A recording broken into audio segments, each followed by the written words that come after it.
ہمارا کلچر ہے ہندو، ہم لوگ ہندو سے مسلمان ہوئے۔ میں نے کچھ اپنے پرانے کتابیں نکلوائیں 1878 انگریزوں نے جو بندوبست کیا تھا زمینوں کا، تو وہ میں پڑھ رہا تھا، اس میں کہیں بیٹی کے نام جائیداد نہیں تھی،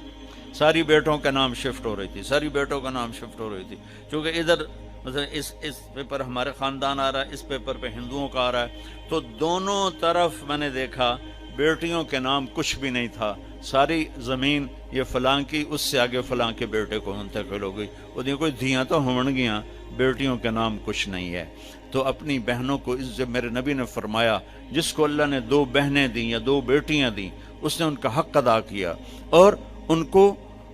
عزت کے ساتھ ڈولی میں بٹھایا، تو اس پر جنت واجب ہو گئی، وہ جنت میں داخل ہو گیا۔ تو اپنی بہنوں کو اب حق دو، اپنی ماں کو، باپ کو، بھائی کو، یہ ان سے کہتا ہوں اپنے بھائیوں کو عزت دیں، احترام دیں، اپنے گھر کی فضا کو محبت والی فضا بنائیں، اور محبت کی فضا بنتی ہے جب اس زبان پہ قابو پایا جاتا۔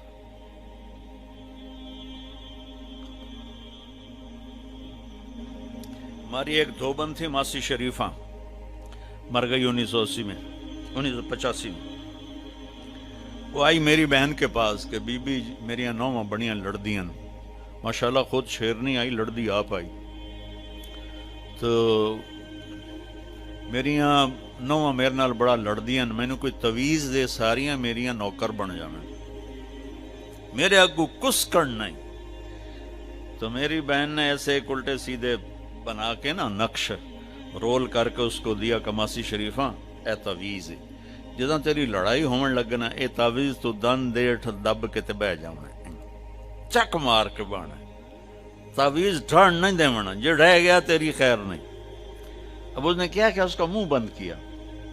ایک ہفتے بعد وہ آئے، بی بی تو بڑا چنگا تعویذ دیتا ہے۔ تو میری ساری لڑائی مک گئی، کیوں؟ ماسی شریفہ چپ ہو گئی، ماسی شریفہ چپ ہوئی تو ساری لڑائی مک گئی۔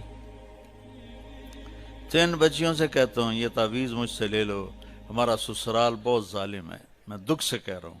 ہمارا سسرال چاہے وہ دیندار ہوں، چاہے وہ نمازی پرہیزگار ہوں، چاہے وہ دنیا دار ہوں، آنے والی بچیوں کو وہ عزت نہیں دی جاتی جو کہ میرے نبی نے فرمایا۔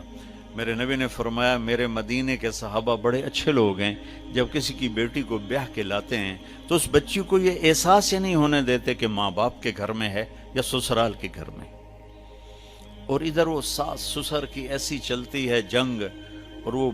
بیٹے کو ابھار آگے بیٹا بھی بیوقوف ہوتا ہے، میری ماں دے اگو تو نہیں بولنا، میری ماں دے اگو، وہ تو سن تو لے شاید تیری ماں ہی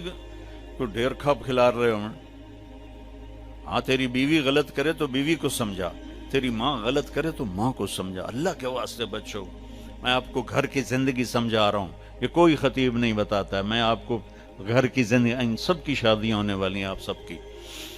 اپنے گھر کو جنت کا نمونہ بنانا ہے تو زبان کے بول کو میٹھا کر لو، غصے میں بھی ایسا بول نہ بولو کہ زبان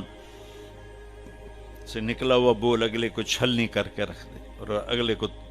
ساری رات رولاتا پھرے۔